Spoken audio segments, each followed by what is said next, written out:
Hay un momento en el camino hacia la maternidad en el que todo cambia. Ese momento en el que pasas de intentarlo en casa, en la intimidad, en lo natural, en lo espontáneo, a empezar a plantearte que quizás necesitas una ayuda médica, porque ese deseo de embarazo no esté llegando. Según el momento en el que das ese paso, tu doctor o doctora te va a hablar de una técnica de reproducción asistida que puede ayudarte para conseguir tu sueño, como por ejemplo la inseminación artificial. Es uno de los primeros pasos de la reproducción asistida, una gran ayuda que puede facilitar que ese embarazo tan deseado y buscado que no está llegando de forma natural llegue. Pero también, junto a esta nueva palabra en tu vida, la inseminación artificial, llegan otras cosas como por ejemplo dudas, miedos, esperanzas, expectativas y también una sensación muy profunda de no pensaba que tuviese que llegar hasta aquí. Muchas mujeres sienten que este paso es el inicio de algo serio, como si fuera cruzar una línea invisible en su camino hacia el embarazo. Y es completamente normal sentirte así, porque no solo estás tomando una decisión médica, estás dando un paso emocional muy importante. Así que hoy queremos hablar precisamente de eso. ¿Qué es realmente la inseminación artificial? ¿Cuándo se recomienda? ¿Qué puedes esperar? ¿Cómo vivirla desde dentro, tanto emocionalmente como desde el cuerpo? Para que si estás en este punto, te sientas más tranquila, más informada y sobre todo más acompañada. Decirte también que 1 de cada 10 bebés en España nace de la reproducción asistida y que se realizan aproximadamente 31.000 ciclos de inseminación artificial al año en España. Un dato importante. Pero si te digo que la inseminación artificial tiene entre un 12 y un 20% de tasa de éxito, ¿la harías igual con las mismas expectativas? Hoy vamos a hablar de ello. Yo soy Miriam. Y yo soy Maricruz, medicina, emoción y nutrición. Las 3 piezas que nadie junta hasta hoy. Bienvenida a Triángulo Fértil. Bien.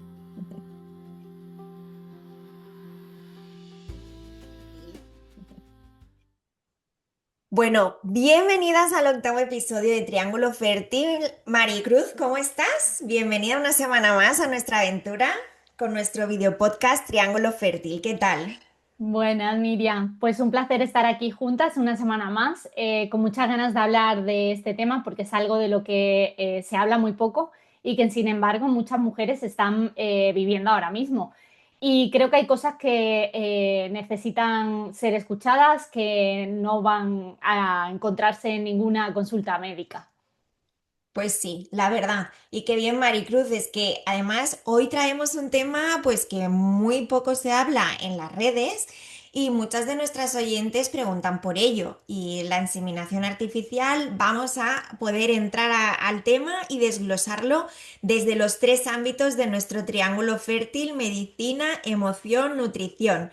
Así que me gustaría, antes de entrar a las áreas de especialidad con la fertilidad nuestras, que son la parte emocional y la nutricional, que hablásemos un poquito sobre lo que sabemos nosotras en cuanto a la parte médica y, por supuesto, aprovechando tu gran y amplia experiencia de 11 años trabajando en clínica de fertilidad. Así que me gustaría empezar este 8º episodio preguntándote primero qué es exactamente una inseminación artificial para nuestras oyentes que se lo estén preguntando. Claro, Miriam, pues vamos a poner bien las bases porque hay mucha confusión alrededor de la inseminación artificial y creo que entenderlo bien cambia mucho la forma en que una mujer vive el proceso. La inseminación artificial es una técnica de reproducción asistida que consiste en colocar en el interior del útero de la mujer una muestra del semen previamente preparada, bien de un donante o bien de la pareja y se optimiza en el laboratorio. Y aquí hay algo importante que quiero que nuestras oyentes entiendan. Esa preparación del semen en el laboratorio no es un trámite cualquiera. Es uno de los factores claves de esta técnica. Pues se seleccionan los espermatozoides con mejor movilidad y morfología, los que tienen más posibilidades reales de fecundar. Por eso este proceso se llama capacitación espermática Y es algo que muchas mujeres no saben que ocurre, simplemente piensan que tiene la muestra del marido del semen y se hace la inseminación, pero no, hay mucho trabajo de laboratorio por detrás. Y para aumentar las posibilidades de éxito, pues se suele estimular hormonalmente los ovarios para favorecer la maduración de uno o dos folículos. Y se monitoriza la ovulación con ecografías para saber exactamente cuándo es el mejor momento. Y Vale. algo que siempre me gustaba explicar cuando trabajaba en la clínica, porque muchas mujeres llegaban muy asustadas, el procedimiento en sí es muy sencillo. Hay clínicas que lo hacen en las salas de exploraciones, en las consultas, hay otras clínicas que lo hacen en quirófano, pero es totalmente indoloro, no necesita anestesia ni reposo, ¿vale? Dura unos minutos y la parte difícil no es el procedimiento. La parte difícil, como vamos a ver hoy, viene antes y después. Wow. Maricruz, genial. Creo que lo has explicado súper fácil para que todas lo entendamos bien. Fíjate, una vez más, qué importancia la parte de laboratorio Sí, en una clínica de reproducción asistida, ¿no? Que es una de las cosas que hablábamos en aquel capítulo de cómo elegir tu clínica de sí, fertilidad, ¿no? El laboratorio es clave. Y sí, aunque sea un proceso más sencillo, pues es importante también aquí, ¿no? Este equipo de embriólogos y embriólogas que hay en una clínica. Y bueno, bueno, por lo visto, es un primer paso en la reproducción asistida, ¿correcto? Entonces, quiero aprovechar también para preguntarte y aclarar cuál sería la principal o principales diferencias con una FIP, con una fecundación in vitro. vale. Aquí sí que hay varios puntos que desde dentro de la clínica veía que también generaban como confusión y que son muy útiles que los hablemos hoy aquí. La diferencia más importante es dónde ocurre esa fecundación. En la inseminación artificial, la fecundación ocurre dentro del cuerpo de la mujer, en las trompas de falopio. El espermatozoide tiene que llegar hasta el óvulo por sí mismo, aunque con mucha más ventaja porque se deja muy cerca, ¿vale? Ah, Sin embargo, en la FIF la fecundación ocurre fuera del cuerpo, en el laboratorio. Por eso se llama in vitro en vidrio, que son en las placas del laboratorio. vale.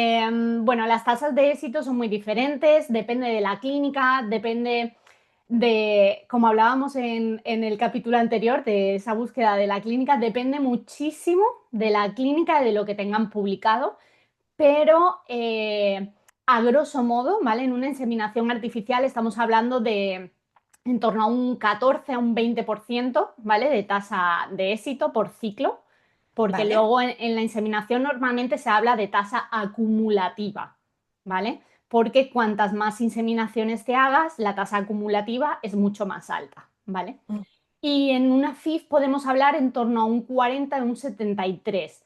Y me vais a decir, hay muchísima diferencia entre un 40 y un 73.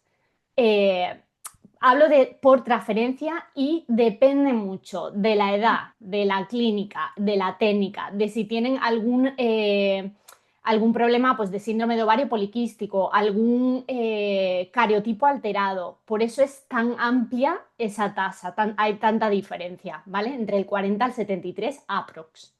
Y vale. esto es importante decirlo porque muchas mujeres llegan a la inseminación pensando que es pues como una FIF, pero mucho más sencilla. Y no, las tasas de éxito son muy, muy distintas, ¿vale? ¿Qué Ujú. pasa? Pues que el factor económico aquí es más diferente. Una inseminación puede costar entre los 800 1.500, dependiendo si es con semen de pareja o semen de donante, y depende Ujú. también de la clínica. Y una FIF pues, puede ir entre los 4.000 y los 6.000 y no me meto en eh, PGTA, etc. Técnicas mucho más Pruebas avanzadas. extras, claro. ¿Vale? Ni medicación ni nada, ¿vale? Ujú. Simplemente un poquito, pues esos son los precios que rondan, ¿vale? A nivel nacional y a nivel europeo. Y hay algo que desde mi experiencia en clínica pocas mujeres saben antes de empezar, que la inseminación artificial requiere que las trompas de falopio estén permeables, porque la fecundación ocurre ahí. Si hay algún problema tubárico, la inseminación no va a funcionar.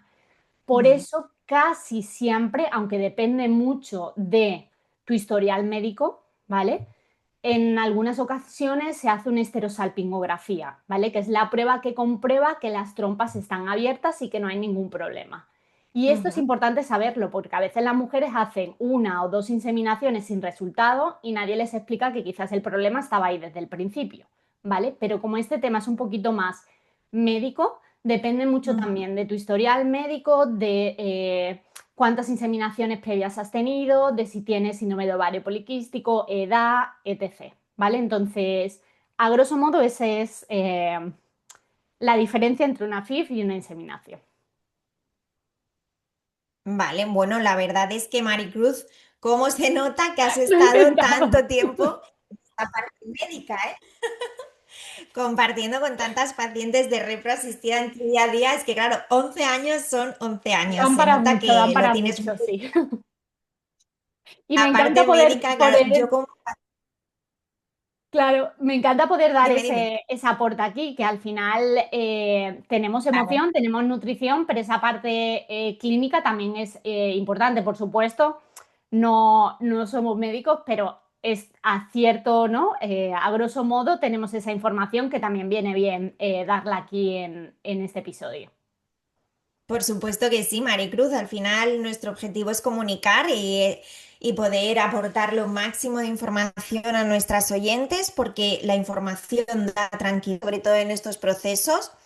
Y es algo que me encuentro mucho en consulta, por ejemplo, ¿no? La falta de información, la falta de conocimiento sobre cómo va a ser este proceso, ¿no?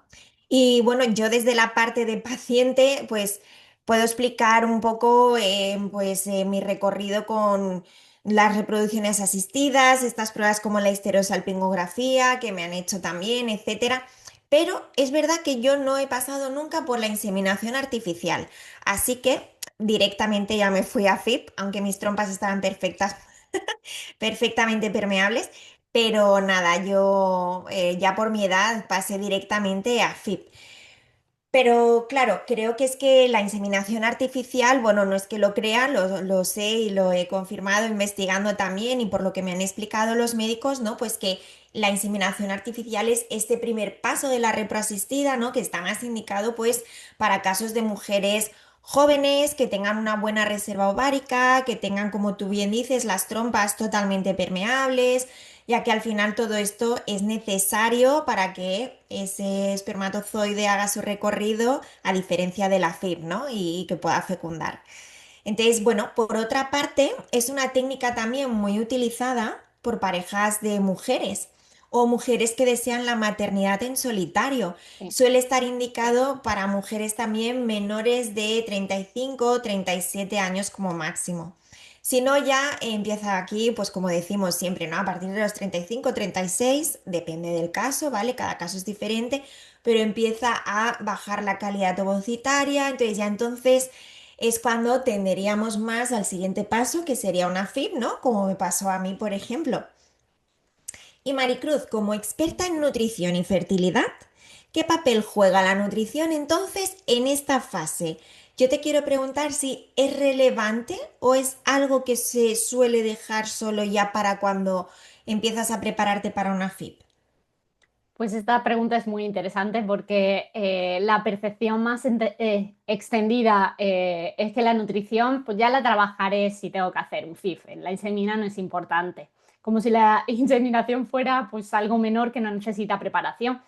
Pero ese es el error, que se hacen muchas inseminaciones, no se llegan en las mejores condiciones posibles y vienen esos negativos. Y hay algo que quiero que nuestras oyentes entiendan y que casi nadie les explica en consulta.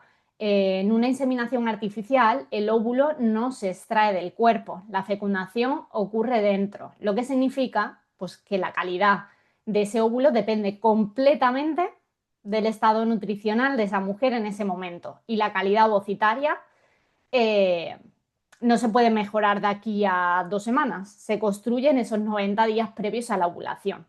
Lo que comiste, cómo dormiste, cuánto estrés oxidativo tenía tu cuerpo hace 3 meses, está directamente relacionado con la calidad del óvulo que vas a ovular en ese ciclo.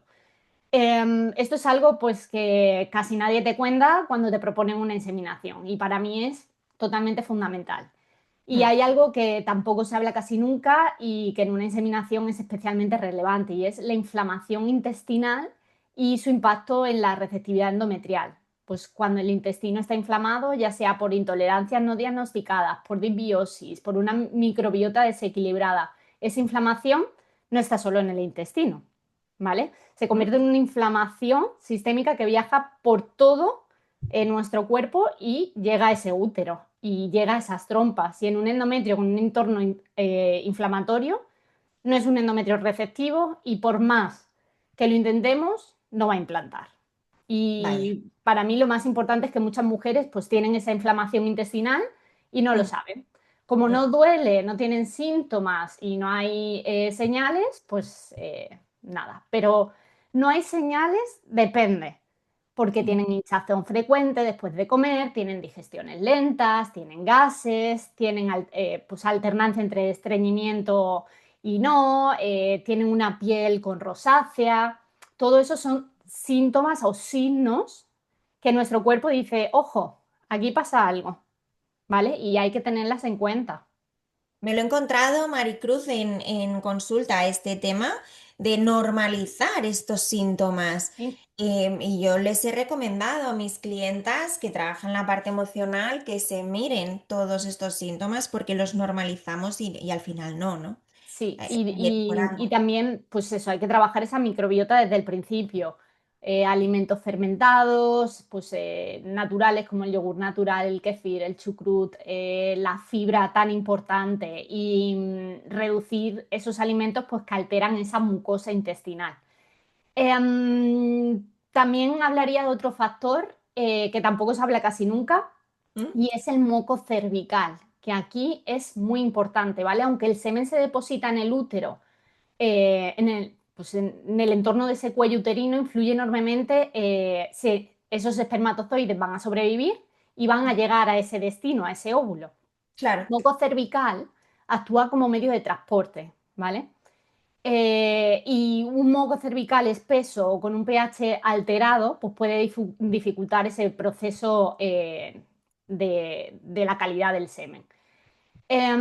Para mejorar ese moco cervical, pues el omega 3, esa hidratación, algo tan sencillo que puede marcar esa diferencia. Y en cuanto a errores que veo, pues no se tiene en cuenta el dormir bien, la hidratación, los picos de glucosa que generan pues esos picos de insulina que elevan los andrógenos. Hay mucho, mucho, mucho de lo que podíamos hablar que se puede mejorar cuando vamos a realizar una inseminación. Entonces, respondiendo a tu pregunta de, ¿hay algo que se pueda hacer en la inseminación? Sí. No hay que esperar a llegar a una FIF para trabajar en nuestro cuerpo y para mejorar, ¿vale? Todo lo que podemos trabajar en él. Jolín. La verdad es que muy interesante, Maricruz, porque fíjate la importancia de esos 90 primeros, los 90 días previos, ¿no? A hacer tu tratamiento, cómo influyen y todo lo que podemos hacer desde nuestra parte como clientas de reproducción asistida, ¿no? Sí, Que si no lo sabemos, pues al final no lo hacemos. Así que estoy segura de que con todo lo que acabas de explicar, Maricruz, estás ayudando a nuestras oyentes también a que preparen su cuerpo y tomen conciencia de lo que comen, cómo lo comen, ¿no? Cantidades, qué está aportando dormir, a su exactamente. cuerpo. Dormir, hidratación, esos disruptores endocrinos que ahora mismo están tan de moda en las noticias, porque el otro día no soy mucho de ver la tele, pero fue encenderla y me salieron, se hablan de disruptores endocrinos, son malísimos, pues evitar el plástico, lo que ya normalmente sabemos, evitar cremas que tengan muchos componentes químicos, limpiar con productos muy, muy, muy fuertes y estar dentro de la misma habitación, pues los cosméticos que sean un poquito más ecológicos, todo ese poquito a poco que vas cambiando en tu rutina, que no solo es la nutrición, es cómo dormimos, cómo hacemos ejercicio con el simplemente hecho de salir a andar y esos disruptores endocrinos, todo eso que vas cambiando Ujú. es un cambio enorme en nuestro cuerpo. Totalmente. Pues sí, y la verdad es que Maricruz, yo hablo con muchas seguidoras que inician sus pasos en la reproducción asistida, ¿no? Pues inician a lo mejor pues con la inseminación artificial y la verdad es que lo ven como un pequeño pasito, ¿no? Como algo muy leve normalmente, aunque por lo que he hablado con clientas que han pasado previamente por inseminaciones artificiales, la verdad es que después lo viven con mucha frustración. ¿Sabes? Ya llevándomelo ahora un poquito más a la parte emocional, ¿no? Porque piensan que va a funcionar a la primera, ¿no? Y tú que habrás visto más clientas en tu día a día, estos 11 años de clínica de fertilidad, ya me lo confirmas, pero yo creo que es muy raro que la inseminación artificial funcione a la primera. No conozco ningún caso después de estos 4 años que llevo acompañando a mujeres. Ojalá Es muy fuese complicado. diferente. Ojalá fuese diferente, así que se recomienda hacer esa parte acumulativa, ¿no? De 3, 4 inseminaciones artificiales, como antes decías, para aumentar el éxito, pero la mayoría de clientas que me han hablado de este tema siempre me han comentado que a las 2 inseminaciones artificiales han dado el salto a hacer la FIP porque, bueno, pues se han sentido frustradas y no han querido volver a repetir este proceso, ¿no? Y un poco como dije en el episodio anterior de cómo no perderte en tu proceso de reproducción asistida, prepararte emocionalmente para estos procesos, ya sea inseminación artificial o FIP, debería ser algo prioritario, porque esa frustración que experimentan las mujeres tras una beta negativa sería mucho más leve o cargaría menos a la paciente y a su pareja para seguir avanzando en la reproducción asistida. Pero la verdad es que no he tenido aún ninguna clienta que venga a prepararse emocionalmente para afrontar una inseminación artificial, ¿no? Ese primer pasito leve de la reproducción asistida, que es tan importante nutricional y emocionalmente como una FIP, como una fecundación in vitro.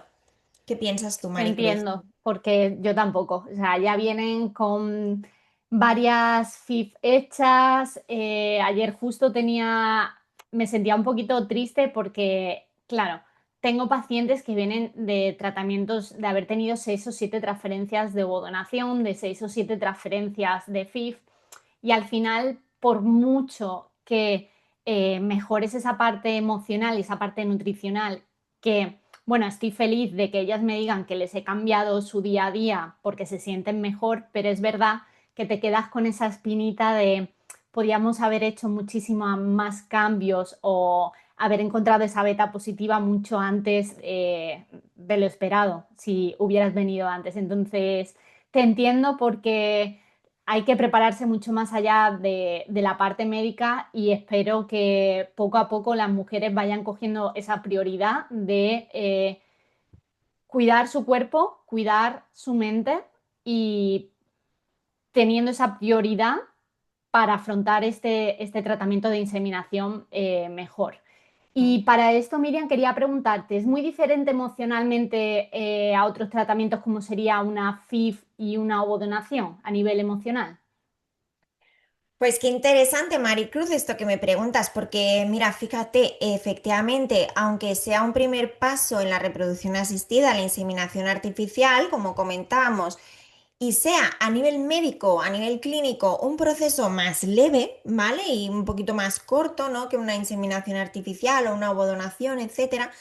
Emocionalmente, hablando de esta parte de las emociones, es igual de potente o más que en una FIP o un proceso de ovodonación, porque debemos tener en cuenta que al final es el primer contacto de esta mujer con la reproducción asistida, de esta mujer o de esta mujer y su pareja, que no sabe cómo será todo, que no tiene toda la información, tiene mucha ilusión, grandes expectativas. Entonces, además, muchas veces también tienen, aunque sea una pequeña estimulación hormonal, tienen un transfer del semen preparado, luego pasan también por una beta espera, con todos sus días, horas, esperas, síntomas, con todos sus cuidados, ¿no? O sea, al final el proceso emocional es muy similar. Entonces, emocionalmente es un proceso que también tiene su carga, Además, que estamos hablando de mujeres normalmente más jóvenes, que es su primer contacto con la reproducción asistida y que quizás es cuando más acompañamiento necesitarían porque están iniciando, ¿no? Como yo digo a mis clientas, el camino por su puente, como este puente que tengo aquí detrás hoy en pantalla, pues este camino hacia el objetivo de ser mamá, ¿no?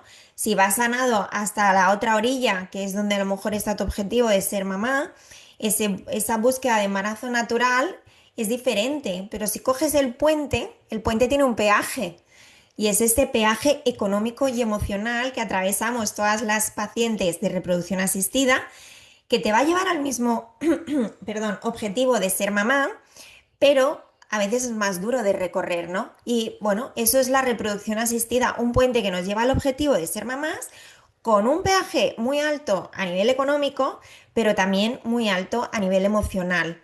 Y que por supuesto, aunque cojamos el peaje, cojamos el puente, no tenemos garantía de nada.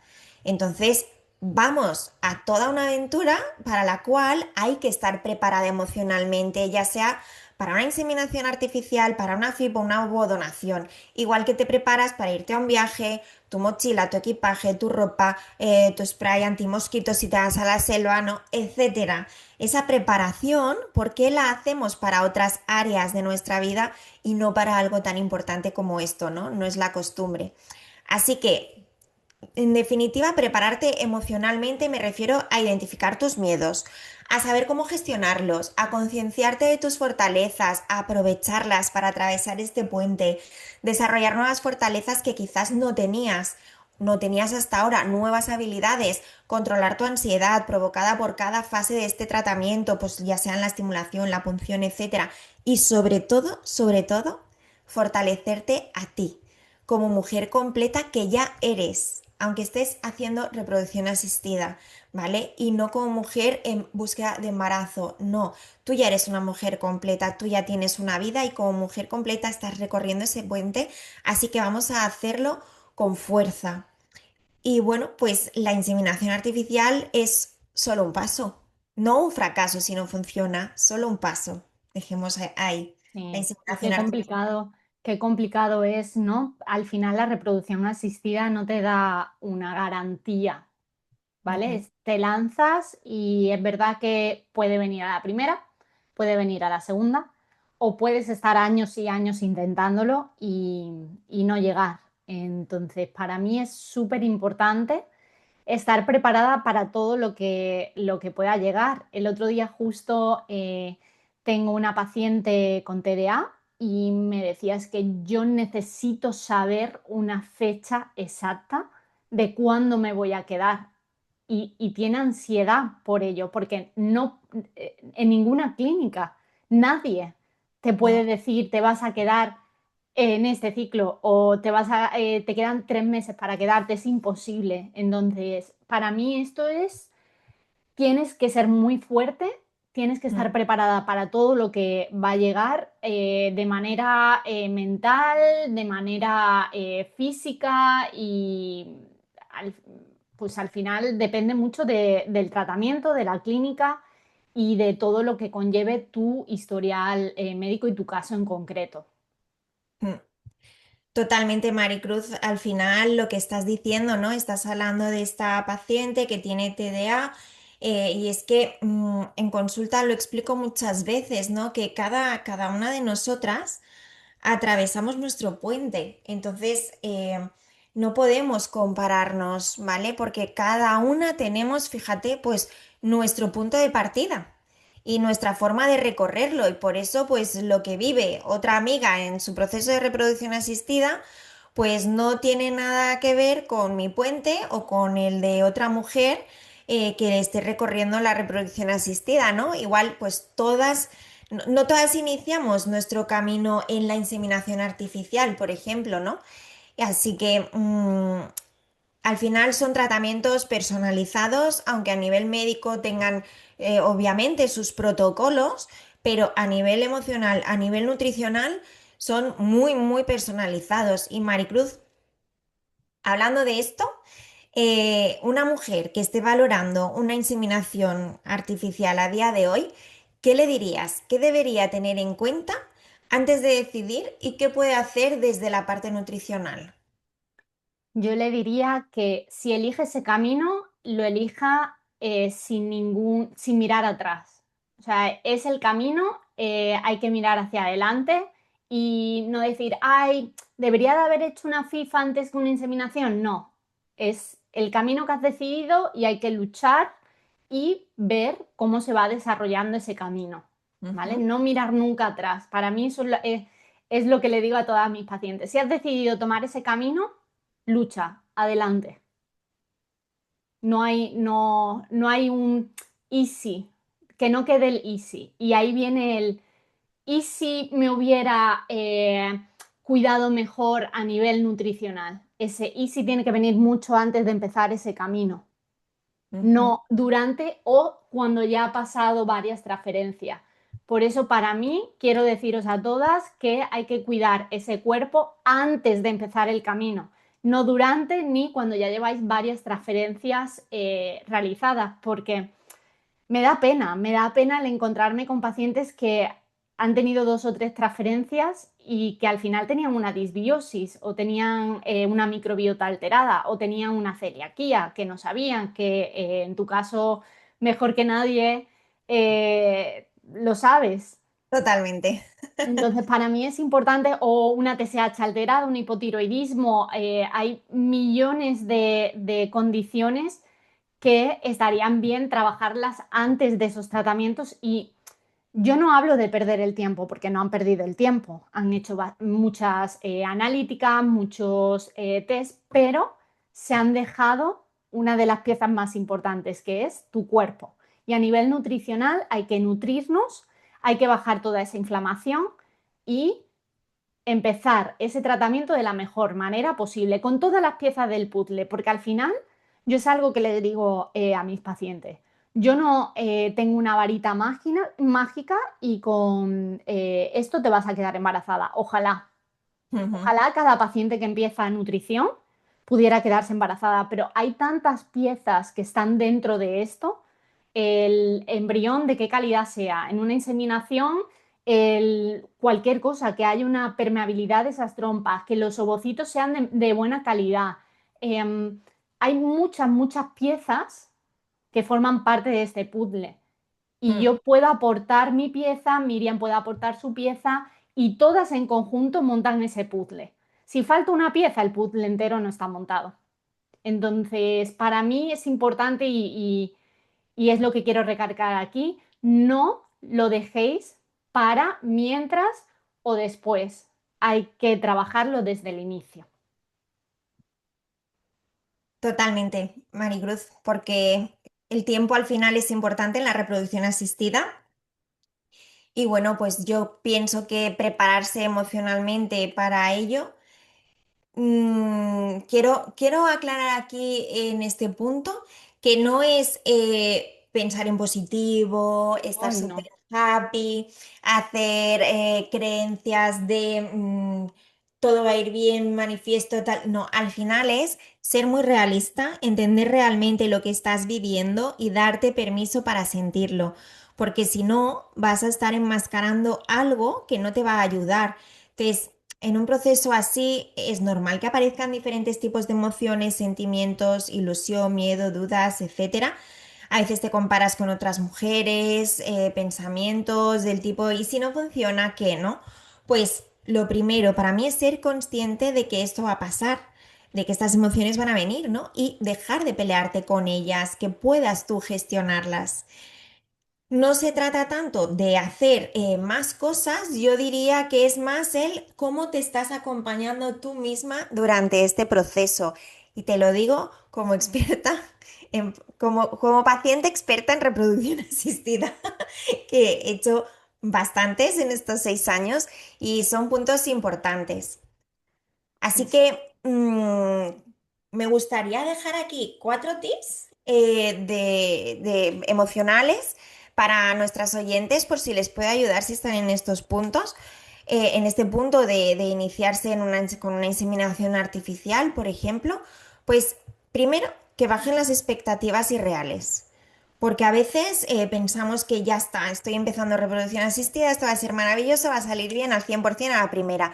No, no, baja esas expectativas, ¿vale? Hay que ser muy realistas y hay que entender que el camino lo recorremos nosotras y que es importante que física y mentalmente estemos lo mejor posible para este camino, pero que este resultado no depende 100% de nosotras. Siempre explico que al final del camino hay dos puertas y una de ellas se abrirá para nosotras, pero no la vamos a abrir nosotras, ¿no? Eh, Segunda cosa, tener un espacio muy seguro en el que sentirte acompañada también. Pues ya sea una gran amiga, tu pareja, pero más allá de tu pareja, que tengas a alguien también de fuera, ¿vale? O un profesional, alguien que te ayude y te acompañe para este proceso que hacerlo sola es mucho más difícil. Tercera cosa que le diría a nuestras oyentes, no poner tu vida en pausa, porque me encuentro muchas veces que cuando las mujeres estamos en estos procesos de FIP o de inseminación artificial, es como que ya todo lo demás desaparece, ¿no? Si tú te sientes bien. Otra cosa es que no te sientas bien, ¿no? Como a mí me ha podido pasar alguna vez, ¿no? Que la medicación te puede afectar de una forma o de otra, entonces igual tienes que bajar un poquito el ritmo, pero si no, tú sigue haciendo, pues quedar con una amiga, haz tu vida normal, ¿vale? No dejes de ser tú, no pierdas tu identidad.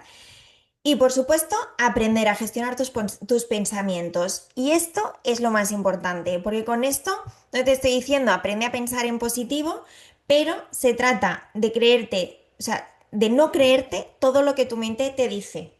Porque si no, la mente se va a anticipar, va a comparar, va a dramatizar, te va a hacer víctima y tú puedes aprender a identificar esto y a no caer en las trampas de tu mente. Así que en conclusión, vivir tu primer contacto con la reproducción asistida con calma no significa vivirlo pues con ansiedad. Para mí significa que aunque venga la ansiedad, sepas qué hacer con ella y cómo sostenerte en este proceso. Creo que he dejado aquí unos cuantos tips emocionales para que nuestras clientas, entre lo tuyo y lo mío, estén súper preparadas para la inseminación artificial que vayan a afrontar. Y también quería hacer hincapié aquí porque en uno de nuestros capítulos ya lo hablamos y justo me salía en Instagram ¿Mm? este tema, que también va acorde a lo que estabas hablando.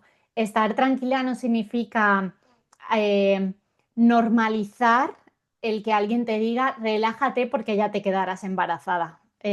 No normalicemos esa frase, por favor, No, porque justo me salió en Instagram y dije, hablamos de esto en un capítulo y es verdad. Vivir un proceso de reproducción asistida en calma no significa que te vayas a quedar embarazada, porque van a venir muchos altibajos, van a venir noticias positivas, van a venir noticias negativas y ujú, hay que saber gestionarlo.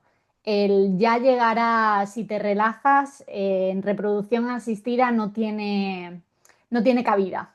no, por favor. Y otra cosa también como paciente y amiga de mis amigas, quiero decirlo para nuestras oyentes y amigas de las mujeres que están haciendo reproducción asistida, no le digáis, venga, seguro que esta es la definitiva, seguro que va a ir bien.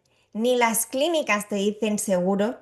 Entonces, por favor, sí que también recomendamos al entorno que estas cosas las evitemos, ¿no? Con la mujer que está en una beta espera, por ejemplo. Porque yo lo que les suelo recomendar a mis clientas que den una respuesta del tipo, seguro no tenemos nada, así que toca esperar al día del resultado para ver cuál será. Sí. Entonces, por favor, que el entorno sea también muy consciente de la realidad que vive una mujer en beta espera. Sí, y prepararse, para mí esta es la clave. No hay que prepararse en mitad del camino o al final, hay que prepararse antes, a nivel emocional y a nivel nutricional.